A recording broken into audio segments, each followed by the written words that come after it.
introverted feeling, authenticity. This is number 8. Right? Mm-hmm.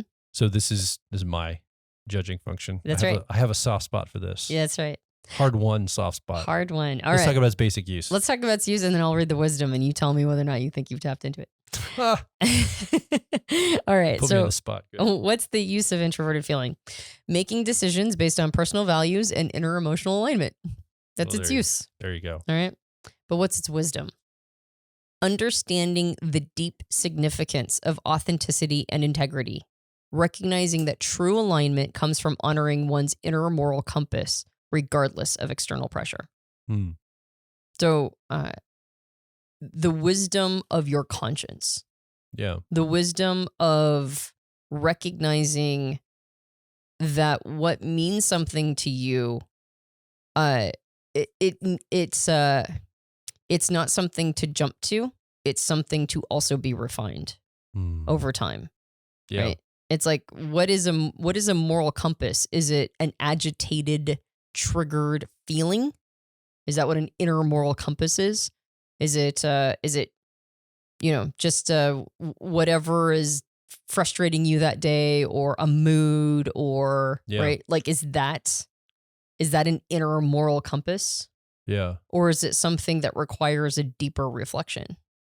So how this would show up, I think, for me specifically, is the statement, something, things that are deeply personal are also universal. So the more personal something is, maybe the more universal you could see it. And what that says to me as an introverted feeling user, the wisdom is this, that if I'm having this human experience, it's deeply personal. It feels like I'm the only person in the world having this experience. That should be a clue to say, wait, I bet not only am I not the only person having this experience, if it's that deeply personal and that deeply profound, I bet almost everybody has a similar experience to this. I can now use this to create empathy for people that are in a similar position that I'm in right now. And so it furthers my understanding of not just myself, but all of humanity, because I can say, wait, if I'm experiencing this, I bet other people are too. Mm-hmm. And so now I've got much more capacity to hold, much more space to hold.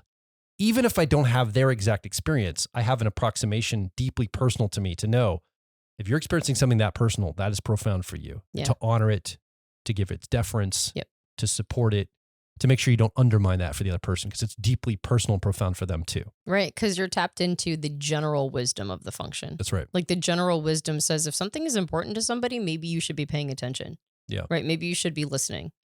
And it also communicates the wisdom of self-resonance. Like, there's one of the challenges of the culture that we're raised in is how much virtue signaling we're taught around self-denial. Yeah. Right. Like we're not supposed to be paying attention to ourselves. We're not supposed to be centering ourselves. In fact, the term self-centered is considered an insult. That's because all the FEs are in charge. Go back to the wisdom of extroverted. I'm joking. That was just my little dig. I'm just kidding. No, I know. Well, but there is wisdom in self-denial sometimes. There is wisdom because sometimes I can indulge myself too much. To be fair. Yeah. Well, and there's so much wisdom in so much wisdom in making sure that we're taking care of each other that it's easy to overlook the opposite, right? Because like extroverted feeling or harmony legitimately has wisdom there, but it's not the only wisdom. The other side is processing your own emotional content, processing your own experiences, and helping you understand what it means about you. A relationship with yourself. Mm-hmm. I mean, quite frankly, that's as important as relationship with other people, if not more important. That's right. That's the only person I'm going to be with from the time I'm born until the time I die. I better get to know this guy and be okay with him and understand him and have empathy and sympathy and all the things I would do for another. That's right. It's the most consistent and only enforced relationship you have throughout your life. Yeah. You have an enforced relationship to self. So you can either hate the person you're sharing the cell block with, or you can learn to like them over time.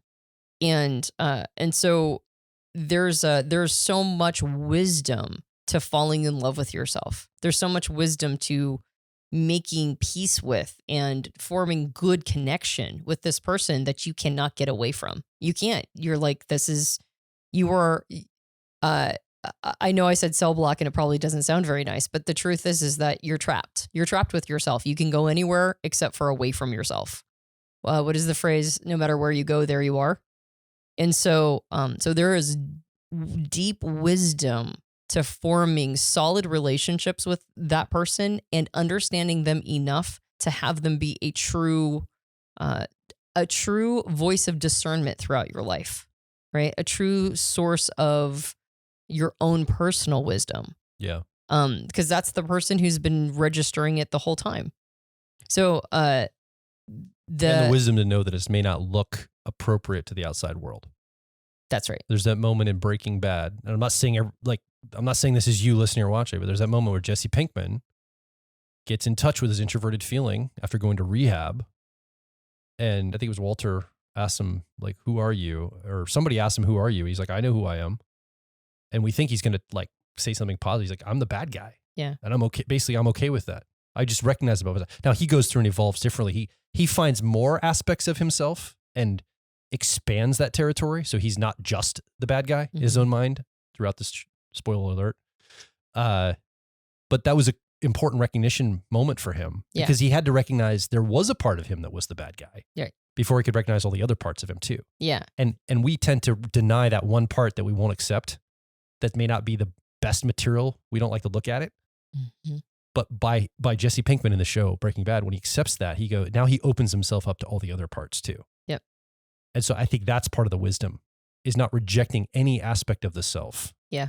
Accepting even the bad parts of it to say, yeah, okay, I accept that part of myself, but that's not the end of the story. Yeah. The wisdom is there's tons more I can tune into. Yeah. And I can proactively pick and choose. Yep. In Jungian psychology, they're called disowned. Yeah. Disowned parts. And this is the function that encourages us to own them all. Yeah. Yeah. Bring them back in. And so the wisdom of the function isn't just making emotional decisions, or it can make emotional, like we're allowed to make emotional decisions. We're allowed to make decisions based on our personal biases and the things we want in life and our desires and how things are making us feel, and trying to find emotional alignment.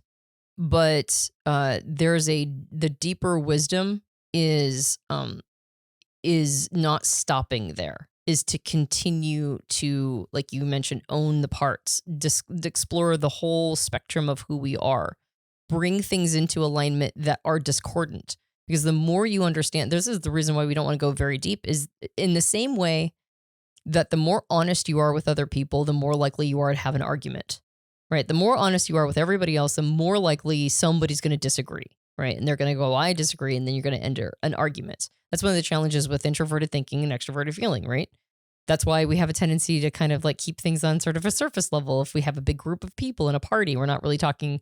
It's rare that we're like arguing politics, loudly, although that happens too sometimes.